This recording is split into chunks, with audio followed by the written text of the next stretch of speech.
Hi everyone. Just waiting while everybody trickles in from the waiting room. It's nice of you all to join us again. This is day 2 of our virtual mill open weekend. Thank you for coming and joining us again. I'm Helena. I'm one of the directors at John Arbon, and I will be chatting today with Jeanette Sloan all about adding beads to knits.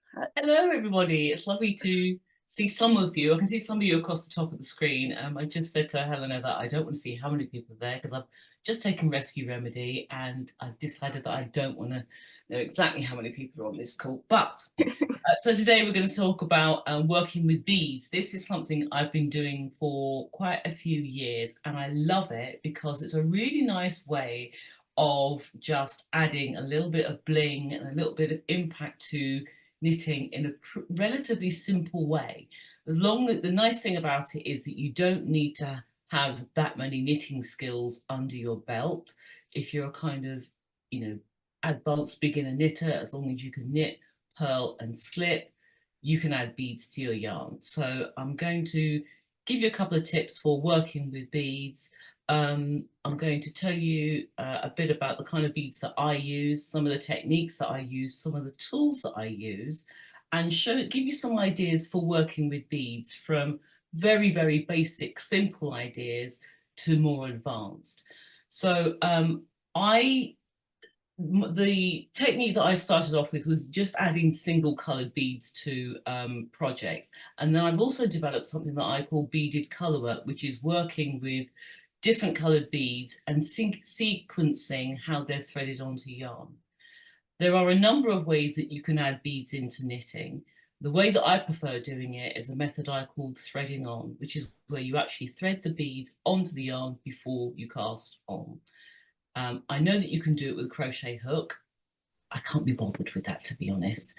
I find it quite faffy. And also I like the fact that when you thread the beads onto the yarn before you cast on, your beads sit horizontally on the yarn. Whereas if you put it on with a crochet hook, the beads sit vertically. So the hole in the bead runs from top to bottom if you add them on with a crochet hook.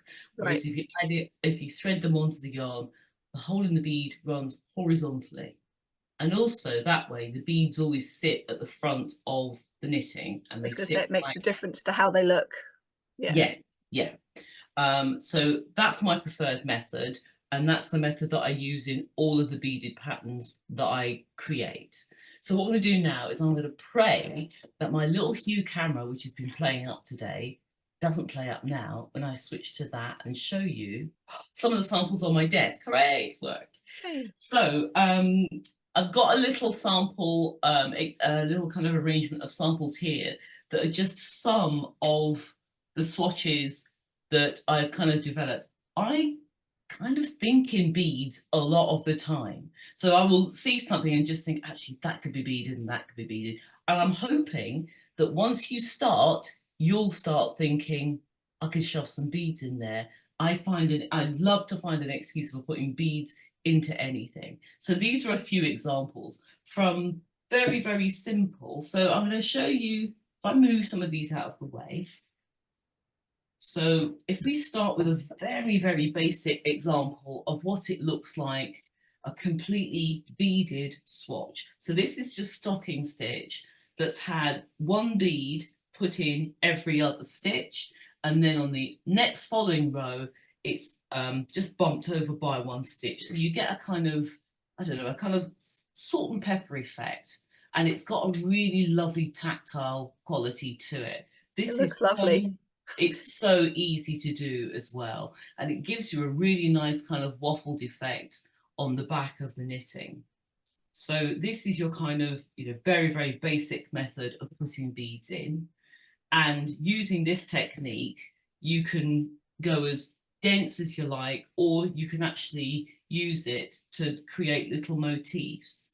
So all of the ones that I'm about to show you are just placing a single bead at a time, either as an all over or as a charted motif. Now, I did think about giving you charts to download for this, and I thought actually it would be nice if I just showed you how to thread some beads on and we can just practice how to get them onto the yarn and into the knitting. That's the best way to go when you're just starting. But here is a way of how you can sort of adapt them into projects. This is just like a little phone case that I did for one of my workshops, and it just shows how it looks with close coloured beads, that kind of, they've got kind of like a pearlescent quality to them or iridescent quality to them on a very closely coloured yarn, then with a contrast at the top. He's using, these are actually silver lined clear beads, but they really, really pop. If you're wondering what colour beads to get, this bead here will go with pretty much anything, because if you put it onto like a light coloured yarn, it will really pop, it really bounces the light. And if you put it onto a dark colour, it works. So if you're kind of thinking, oh, I don't know which colours to get, clear silver line beads are fantastic because they'll go with pretty much anything. And I, as you'll know if you've looked at my work, I like colours and I like colours that pop, but I realise that not everybody does. So the nice thing about adding beads is you can go as subtle, or you can go as, you know, as blingy and as bright and as bold as you care to or dare to go. So here are a couple more ideas. So that's just like a kind of like gold coloured bead on a purple yarn. And this is very, very simple. This is just a basic kind of square that's kind of made into a coaster. And they're actually white coloured beads, and they're every other stitch. And then every other stitch bumped over by one stitch on the following right side row. And then a couple of plain rows of stocking stitch in between. So you can get some really effective looks just by playing it very, very simple with the beading. Yeah. We've got a couple of little questions. One was how many beads to add before you cast on? I guess you've got to do a little bit of calculation or just guess. Yes, you do. So if you're making up your own patterns, you will need to swatch. If you're usually, if you're, I would imagine that if you're using someone's pattern, they will tell you how many beads to use and for the whole project and how many beads to thread on. For all of the beaded patterns that I create, I will tell you how many beads you'll need. I'll also try to suggest how many beads you'll need to thread on for each section. What you really don't want to do is, if you're doing a large scale beaded project, is run out of yarn before you run out of beads. And that I've done that before, and it's that way just lies misery, because you end up with beads all over the floor. So it's a little bit kind of trial and error. But with my patterns, I'll always make suggestions as to how many you should thread on in a batch. But if you're doing your own, I would swatch it, and then you can kind of guesstimate. Also, if you're working from something like this, I would actually always tell you how many beads are in this motif and just say it's 52, thread on 52 beads, rather than having to thread on loads and loads of beads and then find that actually you don't need them. Yep. Another question was just a guide to the size of beads based on yarn weight, but I feel you may be coming to that one later. Yes, I'm definitely going to cover that, and I'll show you examples of different size beads as well. So here's another one where we're just playing with different shaped motifs with a grey coloured yarn on a cream background, and then I've just added ledges to this. Again, this is a really nice little simple kind of coaster idea. So you can, I know sometimes you kind of think, oh, knitting swatches, and I'm really, really one for swatching. Lots of people aren't, but this is a really lovely excuse to try out loads of different colour combinations, different colour and bead combinations, and then you can turn them into coasters which make them useful around the house. So for now, actually no, what I'll do is I'll show you the other type of bead knitting, which I call beaded colourwork. So actually a really lovely example of this is the mitts that I did using the John Arbon Exmoor 4-ply yarn for a design called Hidden Star, which was created for 52 Weeks of Accessories, which was a liner publication which came out last year. So here I'm using two different ways of beading. So I've got a single bead placement, but I'm also placing lots of beads. Sort of on a float. Yes, so creating a beaded float. So this is a technique I developed because I just thought, what happens if you don't go with this kind of peppered look where you're just placing one bead at a time? So I started playing around with beaded floats and beaded tassels, and also using different coloured beads. And the reason I call it beaded colourwork is you're actually planning, a bit like when you do stranded colourwork, you're planning which colour is going to go where. And this takes a lot more forethought than when you're working with just one single colour. So I'll come to that a little bit later. It's actually more involved than the amount of time that we've got today. So I'll just touch on that, and I'll show you how to do beaded floats so that if you decided to take on this project, you'd know how to work this. Okay. This is another example of beaded colourwork where you've got a 2-colour beaded motif at the edge of a piece of stocking stitch. The other nice thing about working with beads is, while it does affect the tension, and it really largely affects the row tension rather than the stitch tension, because when you're placing beads, you're actually slipping a stitch to get it to sit at the front of the work. I don't know if you can just see, there's a little bar of yarn there. Yeah. That the bead is sitting on. That does tend to compact the row tension down quite a bit. So if you're doing it on the edge of a garment, and as long as you're not doing too much of it, I wouldn't worry about the tension too much. If you're doing large, deep sections of beading, it will affect the row tension. So again, you'll have to swatch and think about it. But if you literally just wanted to put something like one repeat of this on the edge of a garment, it's not going to affect your tension. But it is a nice way of just adding a little something to an otherwise plain garment. This swatch is actually the same pattern, but worked in 3 different colours of bead. So you can see how you can build up really nice effects with It looks so different. a relatively simple idea. Another idea along this in the beaded colourwork is just using very simple vertical columns of beads when they're placed on top of each other, and then using 2 different colours of bead on a cream background. And then this one is the same sample, but using 3 different colours. I don't know how well this is actually showing up because the light's a little bit funny, but this is a deep purple swatch with red, gold and grey columns of beading. And the floats that I used in the Hidden Star knits, here I've combined them with just kind of diagonal single bead placement. So again, it's just playing, really playing. And this actually came out of me having just started to knit, and I just thought, well, what happens if I start taking this for a walk and then put a float in it? You can see the floats really clearly on that one. Yes, yeah. And as often happens with my kind of adult brain, as soon as I'm knitting one thing, I think, actually, what happens if I start playing with this idea? And here, I've got banks of floats that are just kind of alternated in a more subtle colourway. So I've tried to go subtle for those of you who don't like in-your-face colours. And these are colour-lined beads. So I'm just going to show you a couple more examples, and then I'll get down to the kind of nitty-gritty of the best beads, or the right beads to use for the right yarn, and the different types of beads.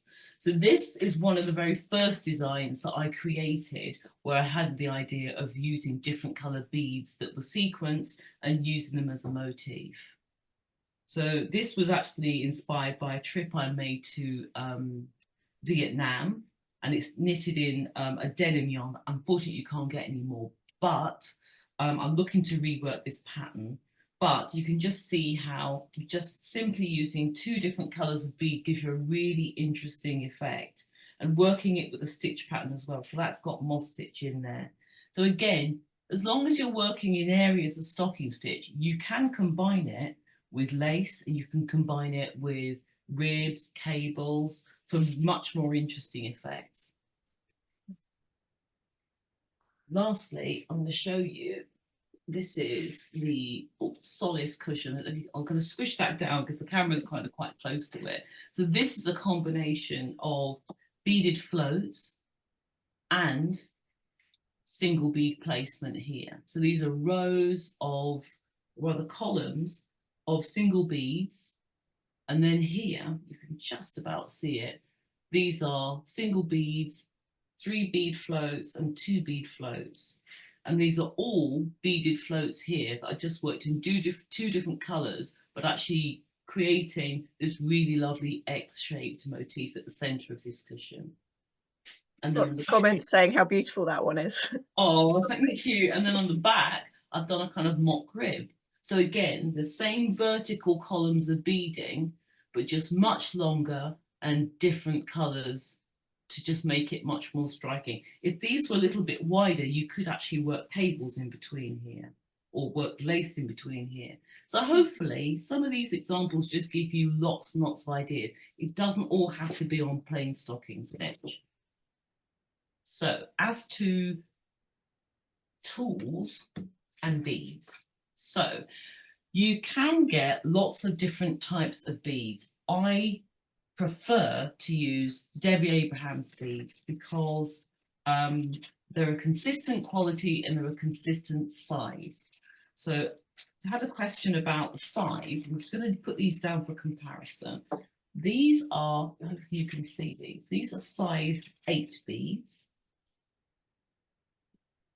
And these are size 6 beads. So the bigger the number, smaller the bead. And my rule of thumb, you can see them there, you just see the kind of comparison in size. Yeah. So size 8 beads I would use for 4-ply or fingering weight, or a 3-ply yarn, possibly a lace. And the size 6 beads I would use for double knitting. So that's my general rule of thumb. So here on this design, I've used size 6 beads, and although the Exmoor Sock is a 4-ply yarn, this is knitted with 2 ends of Exmoor Sock, so that makes it a double knitting, which is why I've used a size 6 bead.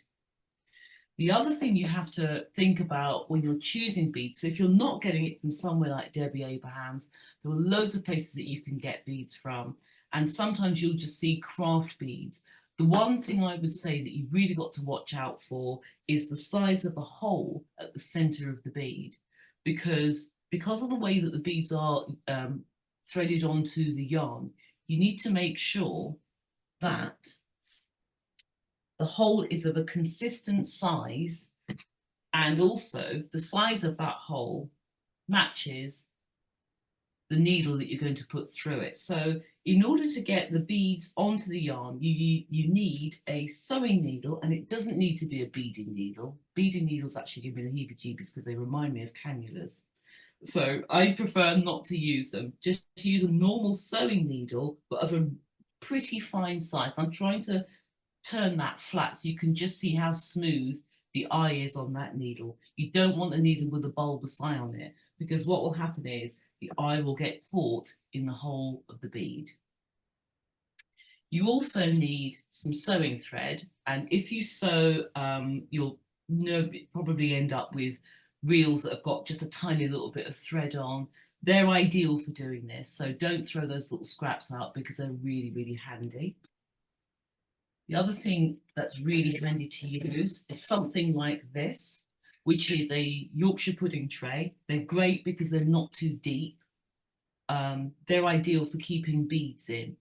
Because this is black, sometimes it's hard to see certain colours on it. So what I've done was I actually sprayed this one white, and it's really handy for when you've got your beads in. And I'm just going to pop some beads. Tips and beads over here to show you how to put them on. So they're ideal.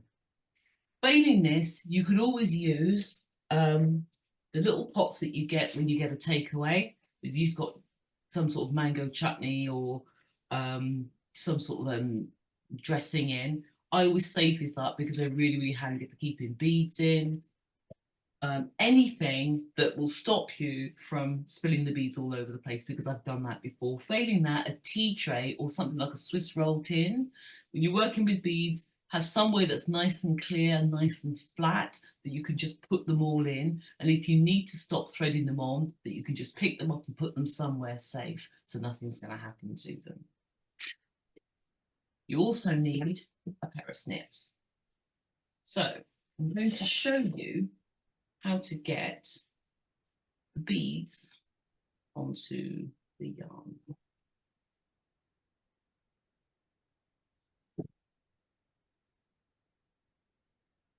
So normally I would say cut a length of thread about 60 centimeters long, 40 to 60. It just needs to be a good length of thread. So you don't necessarily have to measure it, but it just needs to be a decent amount of thread. You can always cut it if it's too long, and then thread your needle. She said, hopefully, yeah. And then you want a double length of thread like that. Move this just to the side. Okay. And then tie a knot at the center of that thread, like that. And this creates a loop in the end of the thread that's closest to the needle. And what you're going to do is pass the end of your yarn through that loop, like this. Okay, so if I put the yarn down there, I'll pick the end of the yarn up and it's through the loop. And what I tend to do is keep the end of the yarn the same length as the thread, because if for any reason this begins to slip, it's going to take a while before it comes out completely. And then to get the beads onto the yarn, you go back to your little tray and you simply put the needle into a bead. Slide the bead onto the needle like that, then down onto the yarn, keep sliding, and then it will go over the doubled end of yarn and the thread, and then finally you keep sliding and sliding towards the ball until it's onto the yarn itself. And this is why it's this little pinch point here that's really important. If the hole in your bead is too small, you're going to really struggle to get it past this point. There's no point in trying to force it, because you'll probably end up breaking the thread, and that's just too frustrating. So it's always worth making sure that the beads either have got a consistent sized hole, or finding a supplier that gives you the quality of bead that you need to do this with. Another thing, if you find your yarn is too big, presumably you can go up a bead size as well. Yes, it's not always. I mean, when years and years ago, when there used to be a brilliant bead shop in High Wycombe, near where I used to work, they did beads. I think they're called SV7s. They went up pretty large. I'm finding it more difficult to get beads in those larger sizes, so you probably will need to hunt around. So I don't tend to bead anything that's above a DK, because I find it difficult to find a good range of beads in a nice, like a nice range of colours in a size that's larger than a 6. Right. But if anybody finds some, I'd really be interested to find them. If you've got a good bead shop near you, or you know of one online that does beads in larger sizes, then it would be great to know. So yes, you could possibly push this up to an aran, but it depends on the aran. And also what you want is, you don't want the yarn to kind of to be bigger than the bead is. You'll lose it a bit. Exactly. The other thing you need to remember is you don't want the reverse of that. You don't want the bead to be too heavy for the yarn. So that's why I don't use size 6 beads on a 4-ply yarn, because these are glass. So I should have mentioned that. You can get plastic beads. I like glass because, 1, I love the tactile quality of them. 2, I love the colour and the way that the colour takes to the glass, and I like the weight. Just watch that the beads that you're using aren't too heavy for the yarn you're using or the project that you're making. Because you don't want, if you've got something like a jumper, you don't want to be putting a lot of weight on that, especially if it's in something like a cotton that's a heavy yarn anyway. Yeah. So if, for example, I was working from a pattern that had required me to put on, say, 52 beads, I would then thread all of my beads on before I cast on, and then when I get to the end, if I hold on to the yarn with one hand and the thread in the other and just pull on the yarn, it leaves the loop like that. And I always keep, don't take this thread out, I always keep this handy in my tin of needles because I never know when I'm going to have to be threading beads on. It just saves you having to do it over and over. So I would just keep that somewhere safe. So I'll get this out with me. Pop those somewhere safe. Somebody asked what was the name of the bead brand? Debbie Abraham's beads. I mean, I took that. I'll do Someone that. has literally just posted it as I've said that. So yeah. Oh, there you go. Thank you, Amanda, for posting that. And yes, Debbie, I'll be interested in any commission that's available. Debbie's a good friend, actually. But they are brilliant, and the colours are fantastic as well. So I've got a swatch of stocking stitch here. Actually, what I will do, this swatch, just an interesting little comparison here. I can't remember how many rows this is, but this swatch of plain stocking stitch is exactly the same number of stitches and rows as this swatch that's beaded. So you can see how much the beading affects the tension, the row tension. So it's pretty much the same width, but you can see how much shorter all those slip stitches make the length. It's made it about a quarter shorter than it would have been. Yeah, it reduced it by about 25%. So just bear that in mind. The other thing is, if you're looking to put beads into a design a bit like this, where you've got bands of beads and bands of stocking stitch, what I would advise is having two different balls of yarn, one that's beaded and one that isn't, so that you work the beads. Obviously, you'll have to take into account any shrinkage that the beading is going to cause, and then break off the ball of yarn that's beaded and join in the ball of yarn that isn't beaded and carry on, because that way you're not constantly dragging the beads down yarn when you don't need to be knitting with them. And then when you need to go back to beading, I would break off the yarn that isn't beaded and join in the one that is. Does that make sense? Have I explained that? Yes. Yeah. Yeah. Handy. That way you can just have your beads in wherever you want them without having to think too much in advance if you haven't planned it. Yes, yeah. And I would absolutely encourage you to just thread some beads on, and they don't even have to be the same color. They could be any color, and just practice placing them in until you get confident with them. Because the one thing that you will find is that it will affect your tension, because I do recommend pulling a bit tighter on the yarn in order to get the bead to sit at the front of the work. And I'll show you what I mean. So I'm just going to join in this yarn, and just before I start knitting, I am right-handed, but I'm a bit of a weird knitter, so just bear with me. I don't knit continental, but I do throw the yarn with my left hand, and I've always knitted like this. It's joys of knitting. Everyone can do it the way that works for them. Yeah. Okay, so I've just joined in that end of yarn that's got the beads on it. So they are here. So push them out of the way until you need them. When you do need them, just slide a few up. And I'm going to place a bead. It's called bead knitting, but you're not actually knitting the bead in. What I'm going to do is I'm going to place the bead in front of this next stitch on the left-hand side. So I'm going to bring the yarn forward in between the needles, and I'm going to slide one bead up into position.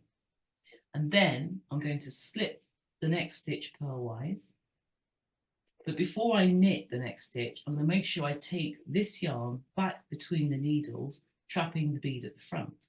So this is where that little bar of yarn is created. Now, if I just knit it without pulling particularly tightly on that yarn, you can see it's sagging a little bit. Yeah. So I'll do an extreme version of that. So say I was really not particular about it and it's sagging like that. What I'm going to do now is not too late. Once you've knitted that, you can just pull a little bit tighter and you can see how it shortens. Yeah. And you need to knit at least one stitch after the bead's been placed, because that stitch locks that bead in place. So I'll just do that again. I'm going to bring the yarn forward between the needles, split that bead up until it touches the last stitch that I knitted, slip the next stitch over purlwise, and then I'm going to take the yarn back, and this time I'm going to pull a little bit tighter as I'm knitting that stitch. And you can see that's much shorter than it was when I knitted that one the first time. Yeah. So if I carry on doing that, that's how you get that kind of that peppered texture. So that's just knit one, bead one. Just get that out of the way so it's not too distracting. Now, if I wanted to, I could carry on doing that all the way across. If I didn't, I could just carry on knitting. So you don't even have to have dense areas of knitting. You could have just flashes of beads, which would be really lovely. So I'm going to just knit to the end of the row. Now, in my patterns, I always do my beading on right side rows, just because you can see exactly what you're doing. And it's nice to have rest rows afterwards, a bit like when you're knitting lace. So I don't think I've ever placed beads on a wrong side row. I'm just going to put a little bit of garter stitch at the edge of this swatch. So on the following row, what I'll do is just knit these two, and then I'm going to purl back. There's a question in the chat saying, if you're making a beaded float, would it be one bead per slip stitch? No. So actually, sorry, yes, it would be, yes, sorry. I was actually thinking of a beaded tassel then. So yes, so you would slip the same amount of beads as the stitches that you're slipping. So for instance, on this, that's a three bead float, so there are 3 stitches behind it, and this is a 5 bead float, so there are 5 stitches behind it. So yes, you would. The one thing I would advise though is probably not slipping more than 5 stitches, because otherwise what you'll end up with is a very, very saggy float, and it's more likely to get caught when you're wearing it. It's same with catching floats for stranded knitwear, that you don't want to leave the floats too big. Yeah, you don't want them too long. If you want it to appear like a longer float, then possibly do 3, do up to 5, but break it up with 1 single stitch in between.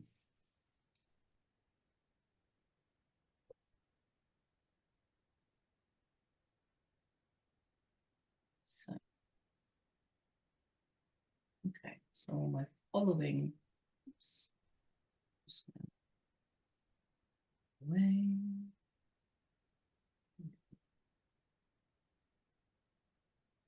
Just going to tie a knot in it so that it doesn't come undone. Oh. Okay. So on the following row, so on the following right side row, if I want that peppered texture, I'm going to do a bead one, knit one placement again, but this time I'm just going to shift it over by 1 stitch. So where I knitted this stitch previously, I'm going to bead this one. So it's giving that alternate effect. Yes, so the bead one, and here where it's been beaded on the previous right side row, I'm going to knit it. So the same thing again. And you'll find, once you've done this technique a few times, it can actually be quite quick placing the beads in. And this is why I don't like placing it with a crochet hook. So once you've got the beads in, you'll find you've got a rhythm where you're knitting and then placing the beads. Whereas if you've got to stop, get a crochet hook, put the crochet hook into the bead, and then try and pull the stitch through it, it just slows you down. I find that it slows me down. So that's why I like doing it this way, with the beads already on. So what I'm going to do here is I'm just going to create a couple of beaded floats. So if I bring the yarn forward, and if I slip 1, 2, 3 stitches, I'm then going to slide up 1, 2, 3 beads to match. Then I'm going to take the yarn back and do exactly as I did before. It's even more important, because you've got those extra beads, to make sure that that does not sag. So if I pull that down, that's what you end up with if that stitch isn't pulled tightly enough. So I'm just going to tighten it right up, and then I'm going to carry on knitting. So when I was designing these mitts, the thing I loved about this yarn is that it's really strong and it's really robust, which means that when I'm pulling that little bit tighter on the yarn, it can withstand that kind of tension. I would avoid using any yarn that breaks easily if you're going to be doing this as a feature in your knitting, because otherwise you're going to have a lot of problems with it breaking. So if you're using beaded floats for any reason, you want a strong yarn, a robust yarn, and the one that's got stretching. You don't want a yarn that's going to sag.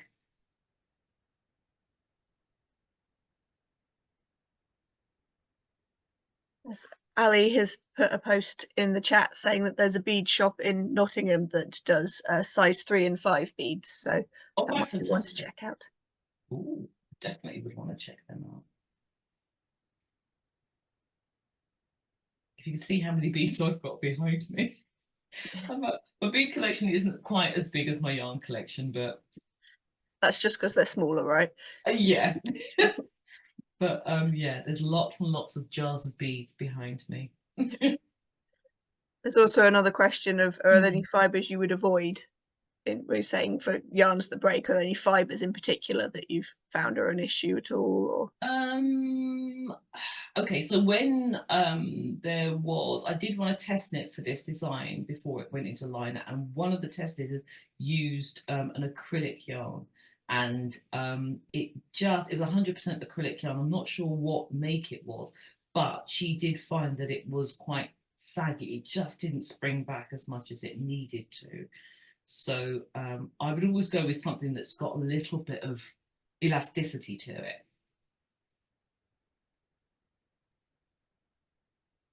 There's someone saying that they love stranded knitting, but they dislike dealing with tangled yarn, so they're excited to try beads as the option for adding colour instead. Yes, yeah. I absolutely hear you. I've been doing a lot of intarsia recently, and the tangled yarns are driving me insane. So yeah, I'm looking forward to beads because there's just no tangling. You've just actually reminded me of something. Joining in a new yarn. So if you need to change yarn or join in a yarn, I would avoid doing it on a row where you're beading. I would join in the new yarn or the new colour on the wrong side row, so that you can just lose those ends in the purl and then restart the beading on the right side. Okay.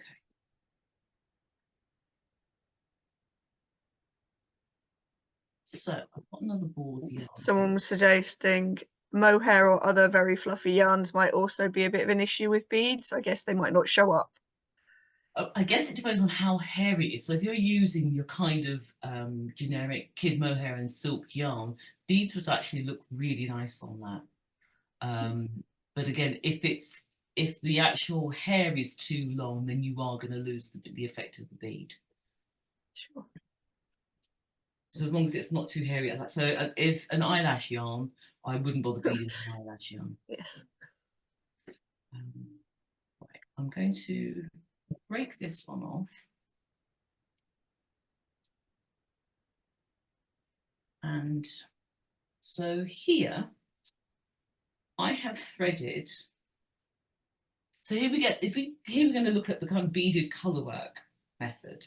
So what I've done here is I've sequenced the colours here. So I've got 2 pink, 3 clear, 2 pink. And the reason I've threaded this on is because this mimics what I've got here on this mitt. So again, it's just to kind of show you how you can achieve this little setup here. So if you count them, you've got 1, 2 of the purple, 3 of the orange and 2 of the purple.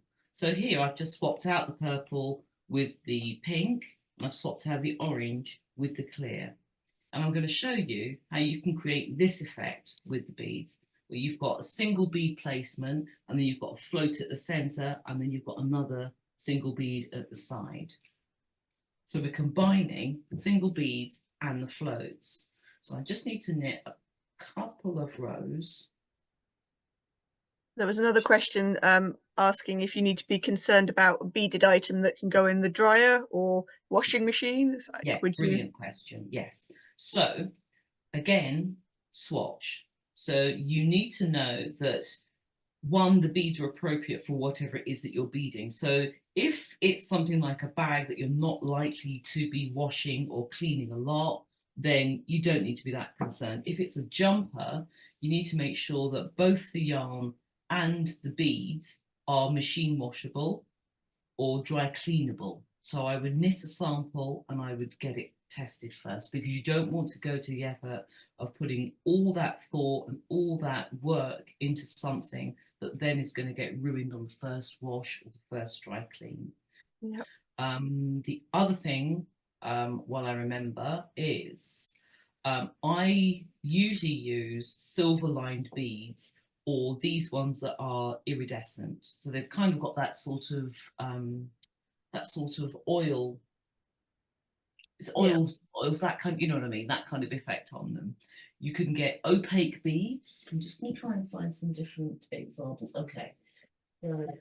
So I've got loads of jars of beads here. So these beads are frosted. They've got like a frosted treatment on them. Yeah. Nothing to look at there. These are opaque beads. So they're a completely solid colour. And I'm going to try and find, here we go. Here are the culprits. These are colour-line beads. Colour-line beads. You can see them. You see that they look blue. I'm trying, actually, if I hold them up like that, can you see that? Yeah. Okay, so that's a blue bead that's lined with purple. Beware of colour-lined beads. And I say this because I learned the hard way. So when I designed this bag,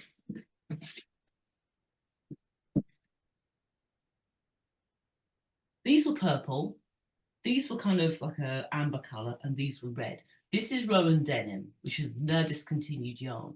But if you've ever worked with Rowan denim, you know that in order to get it to shrink, which it's designed to do on the first wash, you have to wash it at 60 degrees. So I didn't do that when I used these colour-line beads. So when I knitted this bag, and it's quite a big project knitting this because it's got beads pretty much everywhere. It's down the strap and it's down both back and front. So I knitted this and then I put it in the washing machine. And then I took it out the washing machine and I thought, I could have sworn these beads were purple when I put them in the washing machine. That's because the lining washed out at 60 degrees. So that's why I say beware of colour-line beads and do a test whenever you're knitting something, because I learned the hard way and I don't want you to have to do that.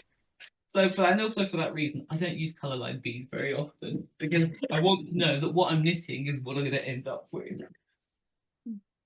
Someone who's saying that they didn't realize you could float beads, so now they're going to try with some bugle beads to see how that works. Oh, yeah, that would be nice. That'd be very nice. One thing, the only thing that's just occurred to me about bugle beads is they tend to have quite squared off edges. So I would just be aware of how sharp the edges are on the yarn. Don't get anything too fragile again. Yes, yeah, because they have cut edges, whereas these have got rounded edges because they're seed beads. But yeah. And also this technique will work with sequins as well. So I know I'm talking about bead knitting. You can use this slip stitch technique to work with sequins.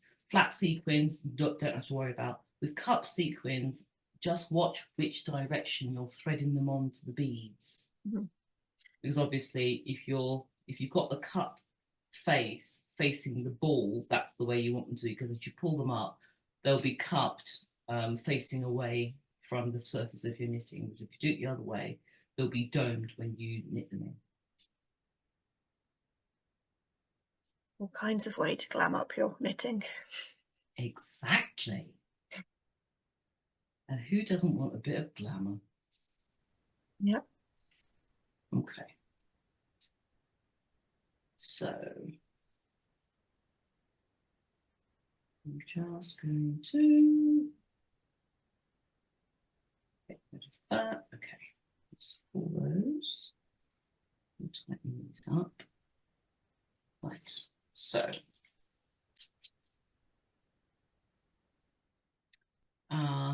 Hidden Star Beaded Float.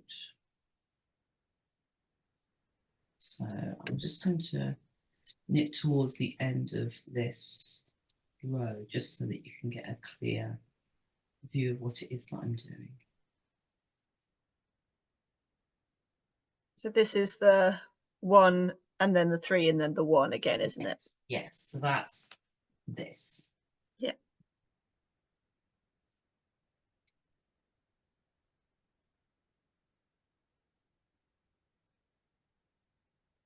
So that's it, so we're clear of that. So we're going to bring the yarn up. So it's quite far down. If you can, on the chart, you'll see how many beads you need to work in. So there's no point, say you've got, I don't know, 50 beads all threaded onto your yarn. There's no point dragging all 50 beads up. You'll gauge once you've done a couple of rows of the pattern exactly, or you'll get an idea of how many you need to be pulling up. So I only want to do one of these, so I'm just going to pull up one of those like that, rather than dragging all of these up and then having to slide them all the way down again. So that's all I need. So I'm going to pull them reasonably close to where I'm going to be working. And then I'm going to bring the yarn forward, split the next stitch, and then take it back, pulling quite firmly, and then bring the yarn forward again. So because I want that 5 bead float here, I'm going to bring up, sorry, I'm just looking for it. Yeah, I might have threaded this on wrong, actually. Yeah, I have. So what I'm going to do is, so I should have done 2, 4, 5. I don't think it's right. Oh, no, it's right. Sorry, I can't count. So yeah, so I've got the 5 beads, the 2 pink and the 3 clear, which means I'm going to slip 1, 2, 3, 4, 5, and then I'm going to take the yarn back again and then knit the next stitch. So I've pulled quite tightly there. Again, it's sagging, so I'm going to pull a little bit more tightly, and then I'm going to bring the yarn forward again and then slip the next stitch to place the last bead. There's a question saying, why do you slip purlwise rather than knitwise? So that the stitch sits the same way on the needles as all the rest of the stitches. Otherwise, you'll turn the stitch round.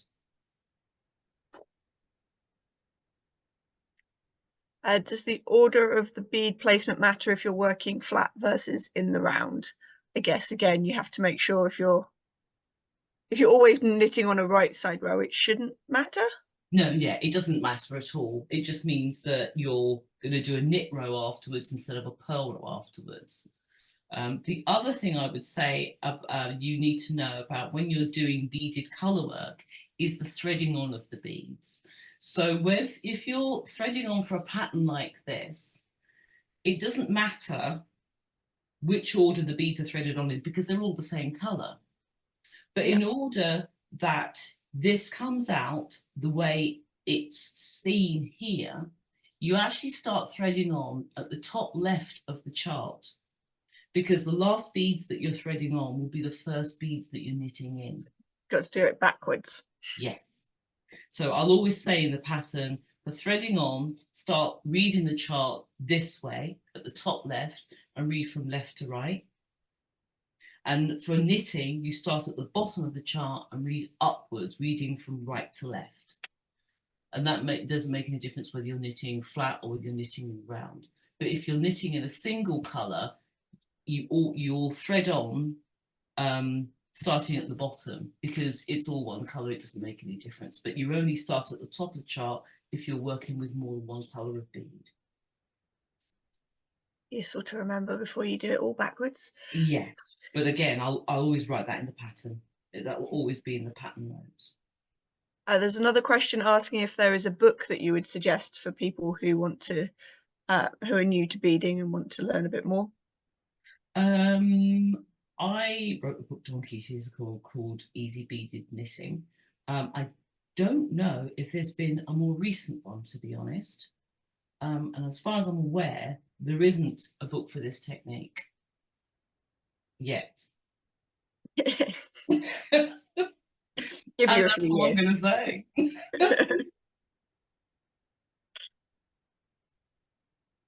And this pattern, the Hidden Star ones, was in the liner book 52 Weeks of Accessories, but it's now available in your Ravelry as well. Yes, I've literally uploaded it to Ravelry at midday today, so it's now Freshly available. Yeah, I mean, literally freshly available. And I'm offering 25% off with a code, which is uppercase STAR asterisk 25. I have to activate that code. I did upload it. I didn't get a chance to do the code. So give me 10 minutes after this, and I will put the code up as well. And I'm going to also put it onto PayHip, just in case people would prefer not to use Ravelry or can't use Ravelry. It will also be in my PayHip store too. Okay, and we also have kits for the yarn. No beads included in our kits, I'm afraid, but the yarn that is used in the main colourway and a couple of other ones that I think Laura snuck into the chat earlier, but she might post up again in a minute. Yes, just in case you did want to try out this particular project. And also, it'd be lovely. I mean, don't feel obliged to knit this in exactly the same colours. You could knit this all in one colour, actually. You could knit it all in one shade of double knitting rather than using the 2 shades of 4-ply here and here. And this, I was saying to Helena earlier, this would look great if you changed the colour of the beads and made it much more subtle. So, you know, absolutely feel free to have a play, because I love seeing different versions of them. The test knit was great because everyone used different coloured yarn. Only a couple of people knitted it in this colourway. Some people used very subtle yarns, very subtle bead combinations. It's great to see. So use this as a starting point by all means. So on the next right side row, again, like we did here, we're going to bump it over by 1 stitch. So rather than placing it here, we're going to just place it here. So we're going to do the same thing. One bead, then knit 1, and then a 5 bead float. So 1, 2, 3, 4, 5. 1, 2, 3, 4, 5. And then take the yarn back to knit, and then place the next single bead. And you can see how it's starting to look. Oh yeah. And we had another question saying, if you've discovered that you've threaded multiple coloured beads in the wrong order when you're halfway through, is there anything you can do to rescue it? Stop and have a cup of tea, first of all, or a gin, and then cut the yarn and then rethread them. That's the only thing you can do. So I've done that before, where I'm kind of got one bead. If it's something really tiny, like there's just one bead extra, what you can do is get a pair of long nose pliers and very, very, very carefully break that bead. Make sure it's away from your face and try not to catch the yarn at the center, because where the bead breaks, it might cut the yarn. If you've got a number of beads that are in the wrong order, all you can do is take a deep breath, a little mindful minute, a cup of tea or a gin, and then just break the yarn off and rethread, because that's the only thing you can do.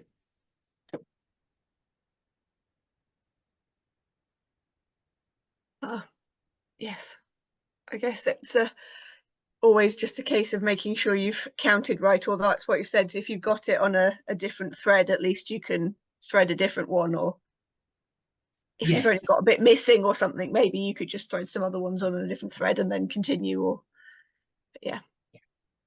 But I have done that, and I've even done that when I've been working on designs where I've not been paying attention. So the other thing I would say is to try and mitigate for that. When you're threading on for this, I would also advise in the patterns that as you're reading the chart and threading on, so if I just show you here. So for example, imagine that my chart was here for this pattern. Yeah. I would hold this up against the chart and just check that what's on my yarn is what's on the chart. And then as you go down, just tick it off as you're going. So you can kind of, just check it as you're going along, because then you're less likely to find that there's a mistake. Yeah, just be very careful, basically. Be very, very careful. I probably wouldn't do it while you're watching the football or the tennis or something where your attention is kind of not fully on what you're doing. Yes, somebody else has said no gym before you start doing that bit, only when you've got yeah. Hey, we're sort of coming to the end of the session now, so if there's any other quick questions from anyone or anything else that we need to know before we finish up.